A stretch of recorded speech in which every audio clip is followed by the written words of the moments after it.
What if the deadliest weapon in the universe wasn't made by aliens, but by us? And what if it turned on everything that created it? Today, we're diving into the brutal, time-hopping chaos of Predator, killer of killers, where Vikings, samurai, and World War II pilots battle one monster to rule them all. The year is 84,180. The shield and Earth looks nothing like it does today. Back in the Viking era, blood runs deeper than water, and revenge is the only language that matters. We meet Ursa, a feared war commander known as the Valkyrie of the Northern Seas. She rides at the head of a brutal raiding party, her eyes not on gold or land, but on vengeance. At her side is her son Anders, young, eager, and convinced they're about to become legends. He dreams of returning home with sacks of treasure and songs sung in their name. But Ursa quickly crushes that fantasy. "We're not here for riches," she tells him. "We're here to erase the ones who made us bleed." Their enemies? The Civics, warriors led by a tyrant named Zoran. Years ago, Zoran gave Ursa a choice: die or kill her own father. And that night, something inside her died anyway. As Ursa's army lands on enemy shores, the battle erupts almost immediately. Arrows rain down, steel clashes, but Ursa fights like a force of nature. Her twin shields don't just block, they maim. Within minutes, her squad wipes out the enemy ranks, leaving only one Civic soldier alive. Ursa doesn't spare him out of mercy. She needs answers. Torturing the man, she demands to know where Zoran is hiding. The terrified soldier cracks under pressure, revealing that Zoran built a heavily fortified stronghold far to the east.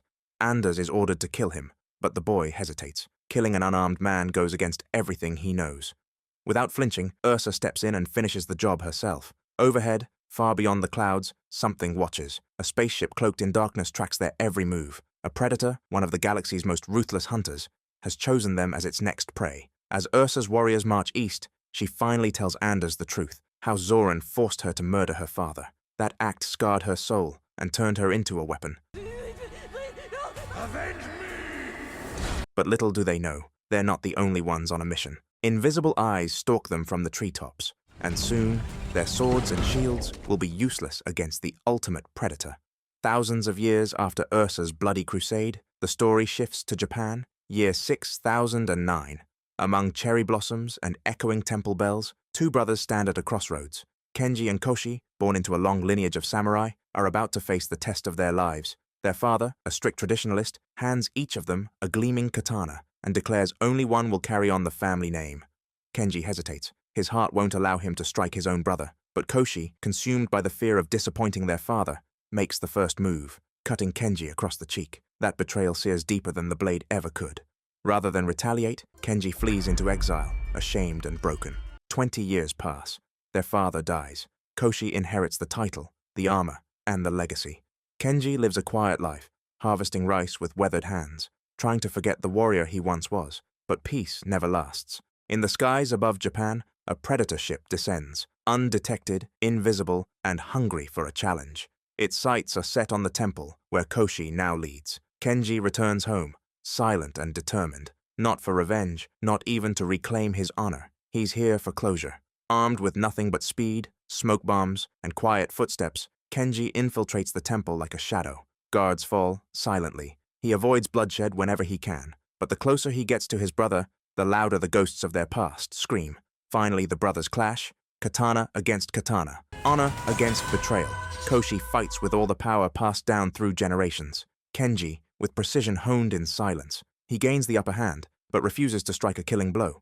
Instead, he leaves a cut on Koshi's cheek, the same he once received. Before they can make peace, the tapestry behind them rips open. The predator emerges. Massive, silent, merciless. Guards rush in, only to be cut down instantly. The brothers are forced to flee together, scrambling through collapsing rooftops and ancient courtyards. In a desperate moment, Koshi sacrifices himself, shielding Kenji from a plasma blast. Wounded but alive, Kenji escapes. But he's not safe. He's hunted. And like Ursa before him, he'll learn that swords mean nothing when you're prey to the galaxy's greatest killer. Florida, 1941. While the world rages in war, a young man named John Torres is chasing dreams bigger than the sky. His heart's set on becoming a pilot, but for now he's grounded, fixing old, beat-up planes under the hot sun. His father, a no-nonsense mechanic, tells him, "If you want to fly, learn to fail first." Charles Lindbergh could fix his own car. That lesson lands hard when John's car stalls mid-race against a fighter jet soaring overhead. But fate doesn't wait. Soon after, John's handed an army recruitment letter. A year later, he's stationed on a base near the North Atlantic, working on bombers while enemy planes swarm overhead. As an attack siren blares, chaos erupts. But what's tearing through the aircrafts isn't from this world. Strange metallic hooks rip into engine parts with precision no human technology could replicate. Something's wrong, very wrong. Commander Vandy, a seasoned pilot, watches as John inspects one of the wrecked planes. He sees John's potential, but doesn't believe he has the guts to be in the sky. That changes when an unseen enemy starts taking out fighter planes, one by one. And then, they see it. Or rather, they don't. Invisible airships, cloaked in alien tech, hovering just out of reach. Planes begin crashing into them, mid-flight, blindsided by a ship they can't even see. It's a Predator craft, and it's targeting heat signatures. It locks onto the engines, slicing through steel like paper. One by one, John watches pilots he trained with fall from the sky. With nobody else left to fly, John volunteers. Despite the odds, he takes off in a damaged aircraft with Officer Delgado by his side. The controls barely respond, but John remembers his dad's old advice. Listen to the machine. It'll tell you what it needs. He shuts down the engines. Completely. They go cold, invisible to the Predator's sensors. The alien loses their trail until Commander Vandy turns himself into bait. His sacrifice gives John one shot, one chance to fight back. John powers up, fires, and lures the Predator craft toward a heavily defended city. Bullets and anti-air fire light up the skies. The alien ship is shredded mid-air, crashing into the ocean in a fiery explosion. John celebrates, but it's short-lived, because the Predator wasn't alone, and the real hunt is only beginning. When John Torres wakes up, he isn't on Earth anymore. He's locked inside a metallic cryo chamber, groggy and confused. The last thing he remembers is the dogfight, the explosion, and then nothing. His body aches, his mind spins, and a heavy collar wraps around his neck like a chain forged by nightmares. Across from him, two others stir awake. Ursa, the Viking warlord, and Kenji, the samurai ghost. None of them can speak each other's language, but they share something deeper than words. Pain, loss, and the eerie realization that they've been taken. Stolen from time itself. Frozen and preserved for one sick reason. Entertainment. The cell doors open. Armed creatures haul them into a colossal arena, where thousands of alien spectators roar from the shadows.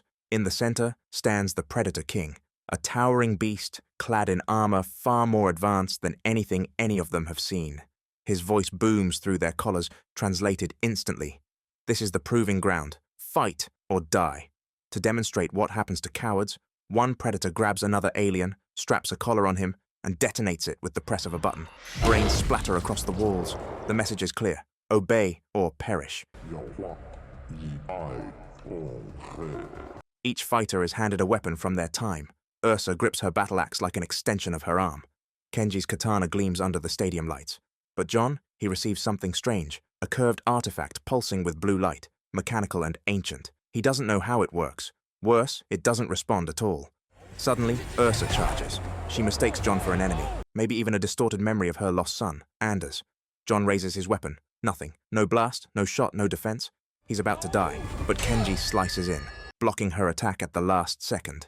The crowd erupts with noise. The Predator King is intrigued. Kenji pleads for a truce. He's seen firsthand what happens when humans fight these monsters alone. He tells them that if they work together, they might have a chance. But Ursa doesn't trust anyone anymore, and before they can decide, a giant mutant beast is unleashed into the arena. It roars and swallows John whole. The real fight has begun.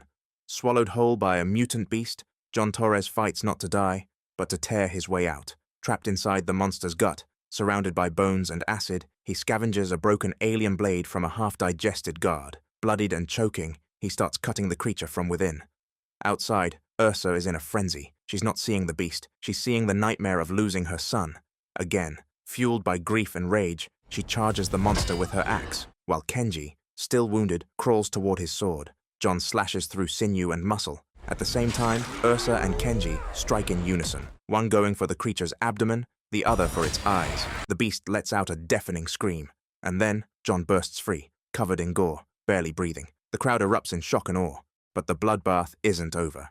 The Predator King steps forward, insulted that these humans have survived. He declares that all three must die, that no team, no alliance, is allowed in this arena. Only one victor. Ursa, broken by loss, begs Kenji to end her life. She wants to join her son in Valhalla. Kenji refuses. He won't kill for sport. He won't play by their rules. The Predator King activates their collars. Suddenly, click, nothing happens. John, crawling to the control panel on the far side of the arena, has just hacked the system. He disables every collar. The arena goes silent. Then, chaos. The three warriors attack in sync. Ursa distracts, Kenji slices, and John hits the controls again to lower the Predator King's shield. They land strike after strike, but the Predator is still too strong. That's when Kenji loses an arm. Blood sprays, but he doesn't fall. He keeps fighting. John fires up the alien ship parked nearby, trying to override the docking controls. The moment he distracts the Predator, Kenji and Ursa land critical hits, cutting through its shoulder armor and piercing deep. But the alien isn't done. With a final roar, he launches a spear, piercing Ursa. Mortally wounded, she pushes Kenji toward the ship. With her last breath, she shouts, "Protect the others!" The ship blasts off. The Predator fleet gives chase, but Earth has new warriors now, and they're not done fighting. If you thought one Predator was terrifying, imagine an army of them watching humans like a TV show. Smash that like button if you'd survived the arena, and comment below, who would you team up with? Ursa, Kenji, or John?